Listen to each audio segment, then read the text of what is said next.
Good morning, नमस्कार। आप सब कैसे हैं?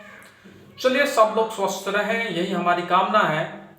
आज के इस वीडियो में क्लास 4 के लिए एक नया चैप्टर लेकर आए हैं जिस चैप्टर का नाम है मल्टीप्लिकेशन। क्लास 4 के लिए यह नया चैप्टर है जिसका नाम है मल्टीप्लिकेशन। चलिए तो स्टार्ट करते हैं मल्टीप्लिकेशन। क्लास 4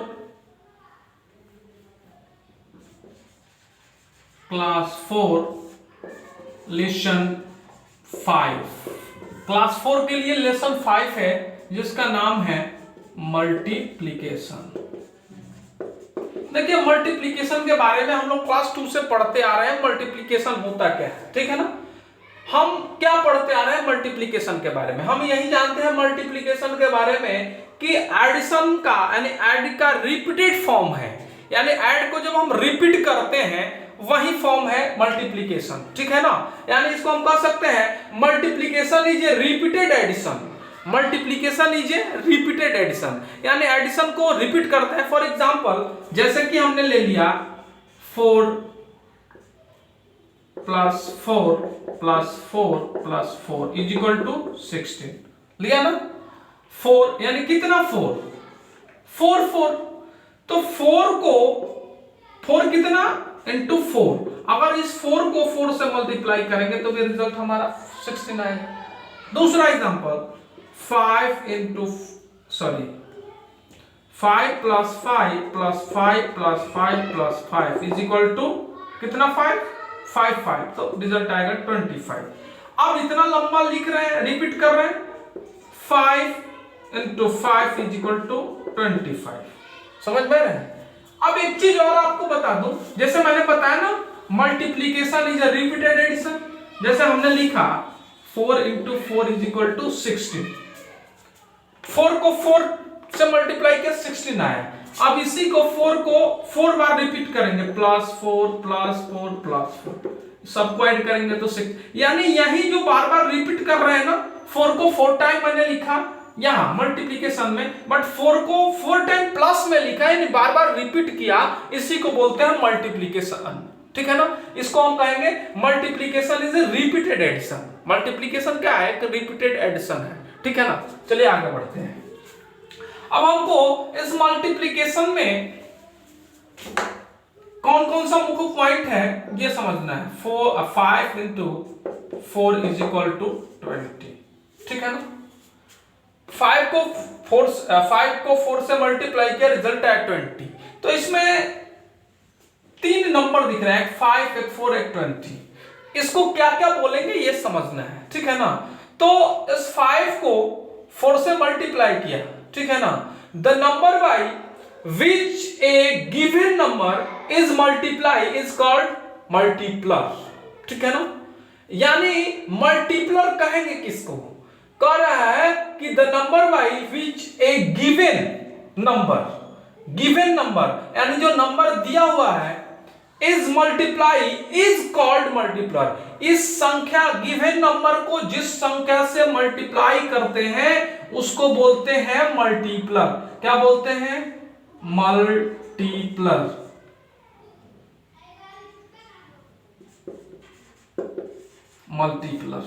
यानी जो संख्या हमारा संख्या दिया हुआ है 5 को 4 से मल्टीप्लाई करते हैं तो इस 4 को क्या बोलेंगे? मल्टीप्लर बोलेंगे। और the number which is to be multiplied is called multiplicand. यानी हम जो मल्टीप्लाई कर रहे हैं इसको बोलेंगे मल्टीप्लिकेंड। और दोनों को मल्टीप्लाई करने के बाद जो हमारा रिजल्ट आता है इसको बोलते हैं प्रोडक्ट। अब इसको हम सामान्य भाषा में आपको बताएं तो आप कैसे पहचानेंगे कि ये मल्टीप्लर, ये मल्टीप्लिकेंड है, ये प्रोडक्ट है? तो इसके लिए हम बता दें, जब मल्टीप्लाई करते हैं तो फर्स्ट नंबर जो होता है वो मल्टीप्लिकेंड होता है। याद रखना, फर्स्ट नंबर मल्टीप्लिकेंड, दूसरा नंबर मल्टीप्लर और तीसरा जो दोनों को मल्टीप्लाई करने के बाद आता है वो प्रोडक्ट होता है। अब एक चीज हम और बता दें आपको, जैसे यहां पर हमारा 15 है और इसको मल्टीप्लाई किए 4 से, रिजल्ट आया 16। तो 15 को 4 से मल्टीप्लाई किए तो इसमें 15 क्या हो जाएगा? ये हो जाएगा आपका मल्टीप्लिकेंड।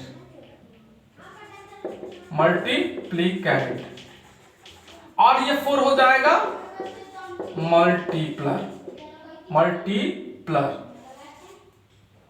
और ये 60 क्या हो जाएगा, प्रोडक्ट, ठीक है ना, प्रोडक्ट। तो ये आपका 15 मल्टीप्लिकेंट, 4 मल्टीप्लर और 16 प्रोडक्ट हुआ। लेकिन कहीं कहीं वो चीज आपको बुक में नहीं दिया हुआ है, एक नया चीज मैं बता रहा हूं। जैसे ये हुआ आपका 14 और 4, लेकिन यहां पर हम 1 ले लें, 15 को 14 से मल्टीप्लाई कर रहे हैं, तो यहां इसका रिजल्ट क्या होगा, 4 5 जा 20, 4 1 जा 4 और 2 6, 1 5 जा 5, 1 1 जा 1, 0 1 और 2, 210। अब देखिए जी, हमारा रिजल्ट तो आ रहा है 210 ना, 210 आ रहा है, तो 210 को ही ना बोलेंगे प्रोडक्ट, लेकिन 15 को 4 से मल्टीप्लाई किए तो 16 आ रहा था, तो 16 भी तो प्रोडक्ट हुआ ना, और 15 को 1 से फिर मल्टीप्लाई किए तो 15 आया। तो इसमें ये जो दो टर्म दिख रहा है, इसको बोलते हैं पार्शियल प्रोडक्ट। क्या बोलते हैं, पार्शियल प्रोडक्ट। ये भी प्रोडक्ट है, 16 और 15 भी प्रोडक्ट है, इसको बोलेंगे पार्शियल प्रोडक्ट, और 210 क्या होगा, प्रोडक्ट होगा। 15 को बोलेंगे मल्टीप्लिकेंट, 14 को बोलेंगे मल्टीप्लस, ठीक है ना। तो आपका ये चैप्टर का बेसिक कॉन्सेप्ट था जो इस चैप्टर में पढ़ना है। बाकी इसके बाद एक्सरसाइज है, वो बनाना है, आपको अपने से बनाएंगे। आपको पता है कुछ क्वेश्चन वर्ड प्रॉब्लम है, जैसे एक दो क्वेश्चन भी ले लेते हैं। चलिए हम क्वेश्चन की तरफ आगे बढ़ते हैं। देखिए एक क्वेश्चन है, मल्टीप्लिकेशन से रिलेटेड क्वेश्चन है, करा if A radio cost ₹1225, how much will 105 radio cost.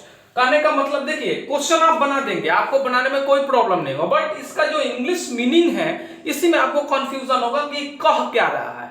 Question को बार बार रिपीट करेंगे, क्वेश्चन को बार बार पढ़ेंगे तो क्वेश्चन क्लियर हो जाएगा। कह रहा इफ ए रेडियो, यदि एक रेडियो का कॉस्ट ₹1225 है, यदि एक रेडियो का क्रय, कॉस्ट मींस होता है क्रय, यानी एक रेडियो का खरीदार, एक रेडियो को हम 1225 रुपए में खरीद रहे हैं, ठीक है ना। तो how much will 105 radio cost, तो 105 रेडियो को हम खरीदेंगे तो कितना कॉस्ट लगेगा, क्वेश्चन यही कर रहा है। अब आपको समझ में आ गया होगा कि इसको कैसे सॉल्व करेंगे। तो सामान्य तौर पर आप कहेंगे कि एक रेडियो का कॉस्ट अगर 1225 रुपया है, 1225 रुपीज, तो 105 का फाइंड करना है। जैसे कि एक कलम का दाम 2 रुपया होता है, तो 10 पेन का दाम कितना होगा, 10 पेन का कॉस्ट, तो 2 को 10 से मल्टीप्लाई करते हैं। वैसे ही 1225 को यहाँ 105 से मल्टीप्लाई कर देते हैं, रिजल्ट आ जाएगा। बट ये लॉन्ग आंसर क्वेश्चन है, इसको लिखने का तरीका थोड़ा अलग होता है। अब यहां से सॉल्व करेंगे। कॉस्ट ऑफ 1 रेडियो कितना जी, ₹1225, 1225 rupees. thus cost of 105 radio कितना हो जाएगा, equal to 105 into ₹1225 is equal to कितना हो जाएगा। अब इन दोनों को मल्टीप्लाई करेंगे, मल्टीप्लाई करने तो आता है अलग, यहां मल्टीप्लाई कर लेंगे, रफ कर लेंगे, 1225।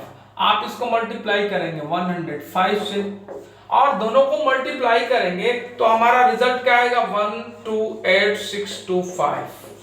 यानी यहां से काउंट करेंगे 1,28,625 हमारा रिजल्ट आएगा। यहां ₹1,28,625 ये रिजल्ट। क्या लिखेंगे, hence the cost of 105 radio is 1,28,625। ये आपका रिजल्ट हो जाएगा, ठीक है ना। तो ऐसे करके आप क्वेश्चन को बनाएंगे या मल्टीप्लाई करेंगे। आप देखिए हम मल्टीप्लाई करेंगे 3 टर्म में जाता है, ठीक है ना, फिर यहाँ ऐड करते, तो हमने मल्टीप्लाई किया, हमारे पास ऑलरेडी डाटा था, मैंने लिख दिया यहाँ, आपको मल्टीप्लाई करके अलग ग्राफ में देखना होगा, ठीक है ना। तो इस तरह से आपका ये चैप्टर कंप्लीट हुआ है और आप जो एक्सरसाइज में क्वेश्चन दिया हुआ है उसको बनाइए। और हमने आपको जो बताया मल्टीप्लिकेशन किसे कहते हैं, मल्टीप्लिकेंट किसे कहते हैं, मल्टीप्लर और प्रोडक्ट, ये सबका डिफिनीशन आपको याद होना चाहिए। और बाकी जो एक्सरसाइज का क्वेश्चन है उसको बनाइए, कोई प्रॉब्लम हो रहा है हमको कॉल करके पूछिए, ठीक है। चलिए फिर नेक्स्ट वीडियो में मिलते हैं नेक्स्ट चैप्टर के साथ, तब तक के लिए नमस्कार।